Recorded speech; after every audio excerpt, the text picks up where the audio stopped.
How's it going, everyone? Nico here with another episode of The Sit Down, and joined by a very, very special guest, author of the new cookbook, SOUPified, Turning Your Favorite Dishes into Soups. I am joined by Chef Michele DiPietro. How's it going, Michele? Hi. Hello. How are you? Thanks for having me on. Oh, thanks for coming on. I know I'm a little bit remote right now. This has been a weird week for sure, but thanks for coming on. Excited to do the podcast. How is everything been over the past couple of years? I'm sure you've been busy writing your cookbook, or when did that all, I don't know, I Yeah, guess that we could was, jump right into it. yeah, sure. No, writing the cookbook was a COVID project was not something that I planned. I have always wanted to write a cookbook. I've been in the food business for a really long time.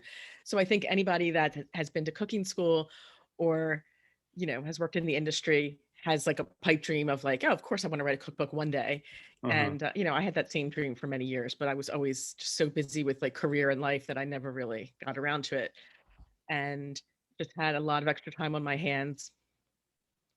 Right? Not Yep. surprisingly, last March and April. And I didn't really set out to do like a printed cookbook. Hmm. I thought I would work on like like an ebook, which in Yep. my mind, for whatever reason, an ebook was like I thought of it as like a PDF of a small collection of recipes Hmm. that I could probably sell on my website, once my website was up and running, because that wasn't even up and running yet. And it just kind of grew and grew into something a little bit bigger. And then I learned a little bit more about the self-publishing process and that you can do books print on demand. And then I just kind of went full force with it. And I was like, well, I guess I'm self-publishing a full-on cookbook. Oh, so you're 100% self-published. I am, yeah. That's fascinating. That's fascinating. Good for you. I know And that's a I don't that's a know if big I did it the step. right way because I didn't do a lot of like homework up front because I didn't really envision it. So I just learned sort of like each step along the way. But now that Yeah. I've done one cookbook, I love it. Like I mean, I Yeah. really, really, I mean, I love writing recipes. I've been doing that for a really long time, but I really love the idea of a cookbook. So yeah, definitely have ideas for, future Yeah. So what like projects. comes first? I'm super fascinated by like the book writing process, the publishing process. So like what comes first? Was like the idea of like turning recipes into soups that came first, or was it just the idea of like I've got all this time on my hands, maybe I should write a cookbook, and Mm. then you just started thinking about different ideas? Well, I think the ideas for the recipes came first. Okay. And turning recipes into soup is not something that I had never done before. I had like dabbled and done a few recipes like that over the years of putting recipes out there on my social media for Mangia with Michele. Mhm. I actually looked back, and 3 years ago was the first time I soupified a recipe, although I wasn't calling it that. So It cool. was a Sardinian pasta dish. It's a classic Sardinian pasta dish called malarettes alla campidinese. I don't know if you know it, but it's No. this tiny little pasta it's a very Sardinian um, specific shape. It kind of looks like a small, tiny gnocchi or cavatelli, and it's in Okay. a saffron tomato sausage sauce. So, I'm always like thinking about new ideas for food. I mean, it's just what I do. Like, there's always all Mhm. these like bubbles of, if you just could see the notes on my phone, I mean, I have so many like lists of just ideas that I constantly, I'm like, oh, let me just write this down. But I made a soup version of that because I just thought like, wow, like a tomato saffron sausage soup sounds really good with tiny Mhm. pasta. So I made that. I didn't really put much thought about it. Like a year later, I made another soupified recipe. So the idea of turning regular dishes into soup was just sort of out there, and it was just one of the things I started brainstorming because I really wanted to eat them. I was like, wow, what Yeah. would an eggplant parm soup would be like, or a chicken marsala soup. So then, in normal fashion, I just had a brain dump, like a brainstorming ideation Mhm. session with myself of like, here's like a whole, I think I came up with 50 or more recipes, probably more, that could potentially be turned into soup. And then I just started making them and photographing them. Yes. And I basically said to myself, well, if I have to wait until I could afford a food photographer, I'm never going to do this. So I'm just going to move ahead and I'm just going to do it. Like, it Mhm. was COVID. Everybody was home. Everybody was stressed out. Nobody knew what was going on. This is like the early days of COVID. Yeah. And, I'm in an apartment in New York City, no outdoor space. I just needed something like positive to focus on. Yeah. So I just started working on that. But I wasn't even like working that intently in the beginning, but for sure it was all about the recipes. It was about the recipes and designing planning the recipes and designing the Mhm. recipes and making the recipes. and, formulating them. And only really when I was done with the creative side, like food side of the book, did I start to focus on the other side of the book. And the other side meaning, like the introduction to each recipe, or the section at the front of the book, which is about the recipes or Yep. general information about equipment, Hmm. about ingredients, like the forward, the dedication, and really just digging into like, how the heck do you make this into like a printed book? How do you put a concept into something that's actually Hmm. people can hold in their hands? Um, Getting a designer. I mean, there's so many. It really, at some point, it just became a big project to manage, Oh, absolutely. And I started it in April, and it launched right after Thanksgiving. So it was a very short time frame. Wow, you It was a soup hustled cook. that. It's a soup cookbook, so I really wanted Hmm. to get it out for soup season. So I just like Wow. pushed and pushed and pushed. Um, It so sounds like, yeah, a very entrepreneurial process, and it's amazing. The way I read or not every single page, but I like went through it, looked at yeah, a lot of the recipes. It was fascinating. So I applaud you. That thank was you. awesome, awesome. So what out of like all of the recipes in the book, what do you think is your favorite, your personal favorite? That's the all-star question I always Mhm. get, which it's so hard. I'm like, well, they're like my baby. They're like my children. How do you Yeah, pick one? maybe like a top And 3 or 5. yeah, no, I think chicken marsala is one of my favorites because I just love marsala anything. Hmm. It's just a really good flavor. And that soup is such a great representation of the actual dish soup of chicken marsala. And just a little background for people that don't know, the book is called SOUPified, Soups Inspired by Your Favorite Dishes. So the Hmm. concept is soup recipes of non-soup dishes. So you have so chicken marsala, I'd say is one of them. Eggplant parm is another one, and I love eggplant. I love eggplant and tomato, and it's got this fried cheesy breadcrumb topping to kind of Hmm. mimic the normal fried eggplant that's in the Yeah, eggplant parm. And believe it or not, Chinese egg roll soup is probably up there that one in looked my top so good. favorite. I saw. It I is, mentioned that one. and what's so great about that soup is, I mean, it has this really great crispy wonton topping, right? So, because Hmm. an egg roll, you have that crispy when you Yeah. bite into it, you get that crunch. So you need to go out and buy, if you want to do the topping, spring roll wrappers or wonton wrappers, and just fry them in a pan and sprinkle them with salt. But without that, it's actually a very like healthy lower fat soup in the sense that it's brothy, it's lots of veggies, it has tons of flavor from all the seasonings, and it has shrimp. I put shrimp and pork. You could keep it vegetarian. It's very flexible. It's a very Hmm. flexible soup, and it's very unique. So I Yes, think, very and unique. everyone loves a good Chinese egg roll. Hmm. I mean, Who my doesn't? Italian American roots for sure, like come out, and in the book, and there are a lot of recipes that are based on Italian American classics, but obviously it's not an Italian cookbook when you have Chinese egg roll soup in there. There's also a Reuben soup, which is a little bit out there, but like I've gotten such great feedback on it, and it's really interesting. It's Very cool. if you like a Reuben sandwich, it's something that I Hmm. definitely recommend people. Now, were there any like recipes that maybe didn't pan out, that maybe didn't make it to the book, or just was There impossible were to turn into a soup? That's a good question, and yes, I I don't have because the like I said in the beginning, it was like a brain dump, and then I Yeah. kind of kept narrowing it down, and I wanted to make sure I had a good cross section of recipes, Hmm. meaning like some vegetarian, some with chicken, some with seafood, pork, beef, etc. And I also threw in a couple of cold soups just for fun. So as I began to soupify recipes, meaning as I began to make soup versions of dishes, Hmm. you start to get a good idea of like what's going to work well and what's not going to work well. So some like a dish that's very, very simple, such as, because I did want to, on my initial list was a cacio e pepe soup. And for Okay. most people who are listening right now, probably know cacio e pepe is one of those classic pasta dishes, which has like three ingredients. It's spaghetti, it's pecorino romano cheese, and it's black pepper. Hmm. And so there's not much there to actually put into a soup version. Like for sure I would have to make it like either really, really creamy or or a potato base or something. And it was just going to have to end up having all these ingredients that were not in the underlying dish Hmm. that I realized, I'm not even going to try and make that. Maybe, who knows, if there's a Soupified volume 2, maybe I'll revisit that.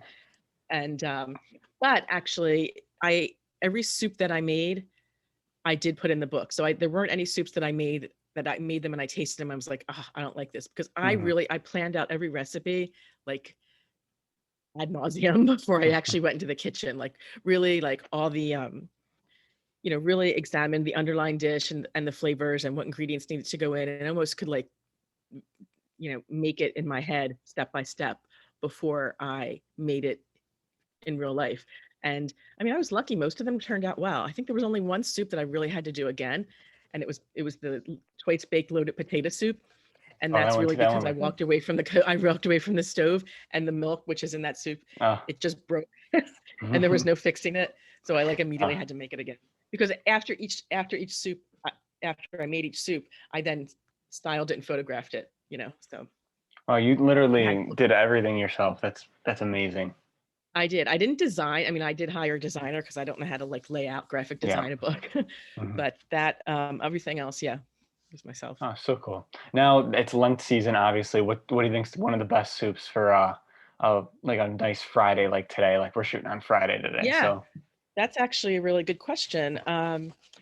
There are 4 seafood soups in the book, and just refresh my memory. Shrimp scampi soup has been really, really popular. I've gotten so Mhm. much great feedback about that soup, and it's very surprising. Like you really get that lemony, that garlicky flavor. So I think that's a great one for a Friday in Lent. We also have crab cake soup and clams casino soup, which I Oh, think are I, great. I saw the picture of the Clams Casino. That looked amazing too. Yeah, that's really fun. And I actually made a special recipe for a Facebook Live that I was on the other night. It's not in my cookbook. I mean, I developed it just for this Valentine's show. It's Adriana Trigiani. It's her Facebook Hmm. page and her Instagram page. But I developed a seafood fra diavolo soup.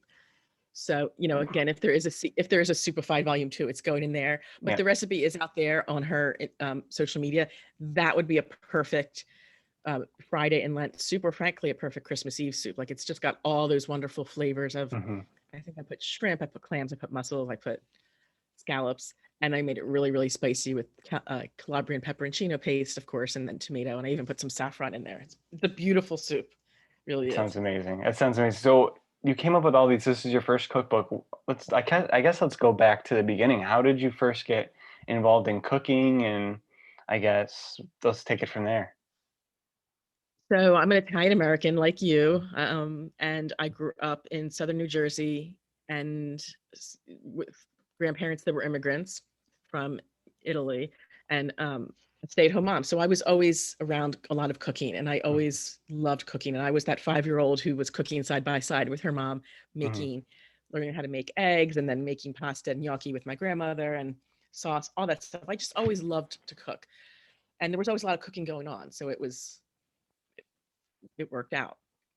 But I was also really into academics. So I never really thought about going into food as a career until I was in a career that I just was not that passionate about. And I went probably the total opposite end of the spectrum. I was an accounting major in college, and I became a CPA. I was an auditor Oh for wow. 5 years, financial auditor. And then after 5 years, I quit my job. And as when I was an auditor, though, I mean, I lived in New York for the first time, and then I also got a chance to live in Europe with my company, and just had so many great experiences in my early 20s that gave me more exposure to food and travel Hmm. and like the possibilities that were out there. And then that combined with the fact that I just wasn't passionate about what I was doing, and I just couldn't imagine like working in this field for 40 years or more, Yeah. that I took the leap. I mean, obviously after a lot of thought and research, but I took the leap and I quit my job when I was 27 years old. I and I moved back in with my parents, and I went to cooking school in Philadelphia. And I never thought that I wanted to work in restaurants, and I always knew restaurants weren't my calling. Hmm. Frankly, the idea of working the line like scared the hell out of me. At 27 years old, I Hmm. was like, that is not for me. But I wanted to be in the food industry. I was hoping to combine my business background with food somehow, and I figured going to cooking school was the best way to get Yeah. into the business, or just to like learn about the business. But I kind of loosely thought like maybe one day I'll open up my own gourmet Italian specialty food store. Like I loved the idea of prepared foods, and this is before it was everywhere. So that's sort of like loosely what I thought going into cooking school. So I didn't end up doing that, but Hmm. I did end up working for a well, I worked for Whole Foods Market for a really long time, and I started out in prepared foods, and over the years the job changed, and I was doing mostly it was like culinary development, whether it's menu planning, recipe development, menu development, Oh, so developing cool. little mini restaurants that would go in the stores, mini eateries, you know, s- new pizza programs for the region, new panini programs, whatever it was. There were so many great projects, and I got such great experience, and it was just so creative. It was my dream job. Mhm. and I loved it, and I did it, and I loved it for so long. And but yeah, at some point I moved on from that, and I went to work for a really small, we called it a startup slash turnaround. It was a vegan organic juice and food concept in Manhattan, and it Okay. was sold like 18 months in, and we all got laid off. So it was really like a very short, after being at a company for so long, and then, Yeah. getting to, making the leap to go somewhere else. And then it basically kind of was a really weird experience. But that experience, and, with all the other years of food service experience I had, when I got laid off, I'm like, you know what, maybe I should go out on my own. So Mhm. this was back in, well, it's a few years ago. That's when I started my culinary consulting company called It's All About the Food. And I went out on my own, and I'm still doing that. So I'm a food service consultant, independent consultant, and I work with actually an eclectic lineup of, food service operations. Sometimes Mhm. it's restaurants, sometimes it's fast casual concepts or retail concepts, mostly on the creative side of the menu, mostly with developing menus and recipes, operations, costing, food trends, Yeah, all so all sorts of I'd love to talk projects. about that. Love to ask you about that. So like say like Sure. I'm a restaurant, let's almost like role play that process a little bit. So I'm a restaurant and what's that process like? Like we want to like kind of switch up the menu and play to some so you obviously go there and play to their strengths or what's that process like? Yeah, I mean, a la carte restaurants, which are, restaurants as we know them, is not really where I spent most of my career. So I don't work with a la carte as much, but I do sometimes, and I actually did recently. So an example would be I recently worked with a new Italian restaurant that is being Mhm. developed. It actually hasn't opened yet because of COVID, but it Mhm. all kind of, this was a project that a couple of guys bought us 2 spots. They wanted to turn it into an Italian restaurant. So they came to me to kind of discuss the concept, and we talked about the concept of the menu, like, well, is it going to be, more Italian American, more regional Italian, more like kind of just fresh, like seasonal Italian. Mhm. So, like basically identify the brand of the menu. And then there's always an ideation phase, which is developing the different ideas for the different categories of the menu, agreeing on them. And then, you go in the kitchen, you start testing recipes, and you have tastings, and and that process kind of goes on for a while. And that's like the recipe development stage, but then the commercialization phase is Yep. really like designing and documenting those recipes so that they could be executed in production every day. So the way that you write a recipe for a cook to make a recipe in a professional kitchen is definitely different than the way you write a Of recipe for course. a home cook. Mhm. And with restaurants, you'll be making, let's say if there's a salad dressing, you might be making it in 2 or 3 gallons at one time. Mhm. But more than not, I'm working with companies that are actually producing their products in even bigger batches, like maybe 1 or 200 pound batches, and often like in Oh wow. commissaries.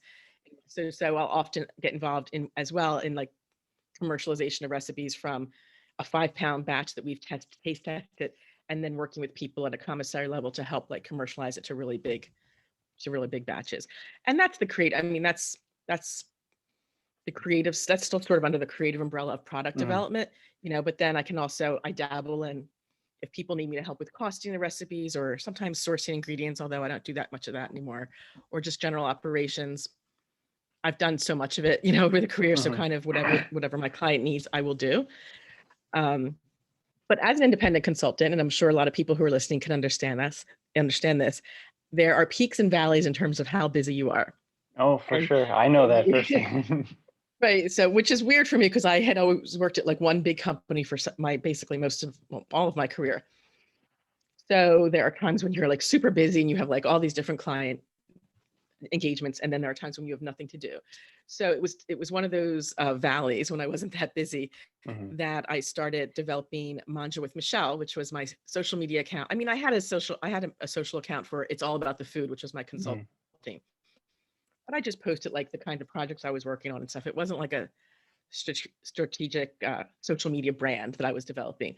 Manja with Michelle was just it started, and it's always been my just personal passion of everything Italian or Italian American influenced. Mhm. Food, mostly food, obviously, sometimes travel.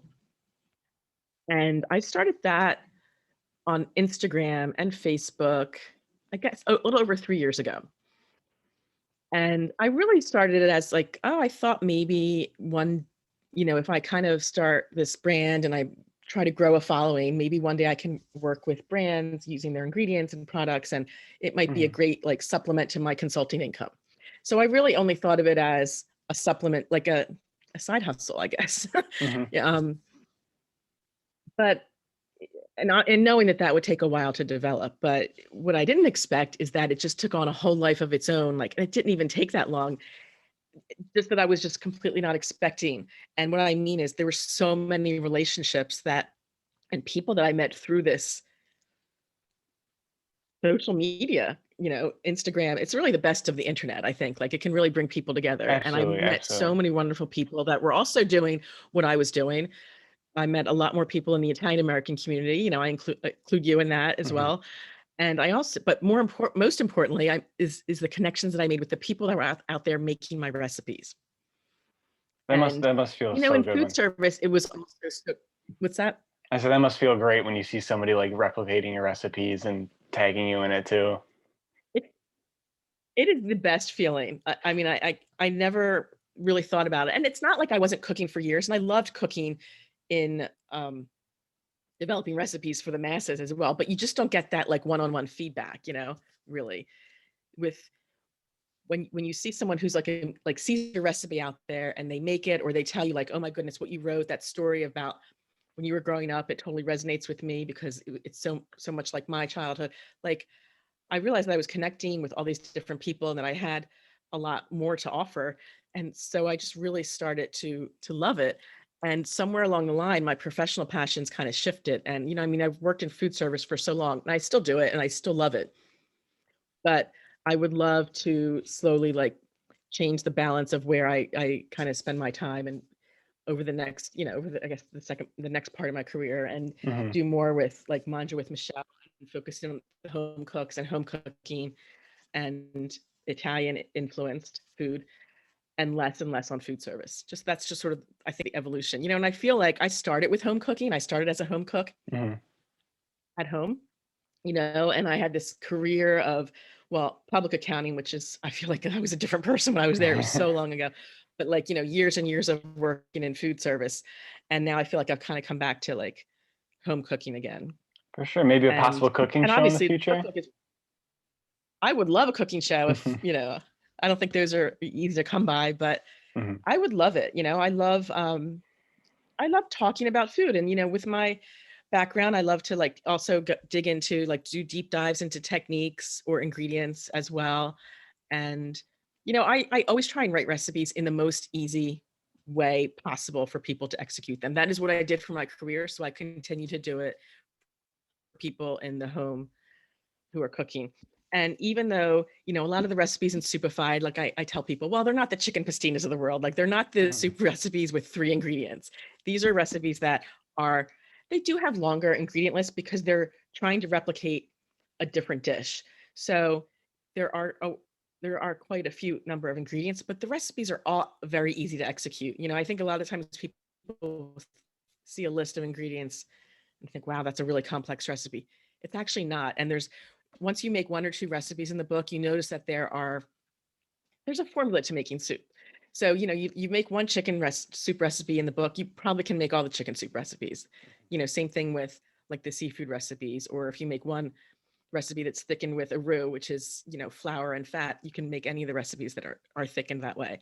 So there is a format, there's a technique, and people who have made multiple recipes from the book have actually said to me, I now feel like I can go out and make my own soup recipe. People who've never made soup before, because they've learned a technique, and it's sort of like the same, like the same steps.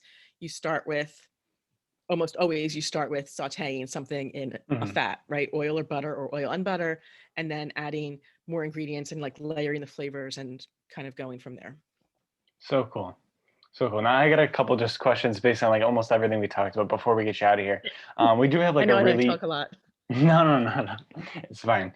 But we do have like somewhat of a younger audience a lot of times too. And one of the major things that I've taken away from this is like you taking the leap from going to school, becoming a CPA, working as a CPA, and then like making that leap back into food. So, what is your advice for somebody that maybe is like feels like they're stuck in something or really needs to make that leap and make that jump out of it? What's your advice for like somebody like that?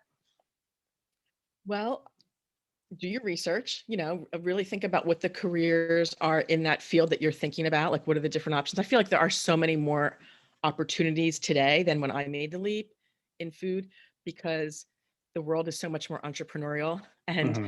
there's so much going on with social media and digital marketing. So I feel like there are so many opportunities. So if it is food, for example, I mean, for me, I knew I wanted to like be in the creative food side of the menu. I wasn't going to go into a food tech company and run that. I didn't really want to run a grocery store like on the HR Hmm. side. I knew I wanted to be involved in the creative. So I really, what are the opportunities? And then really take an honest look at, well, what's your day today going to be like?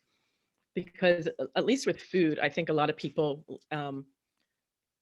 back when I got into the food business jumped into it because they thought it was like a glamorous career, and it's really not.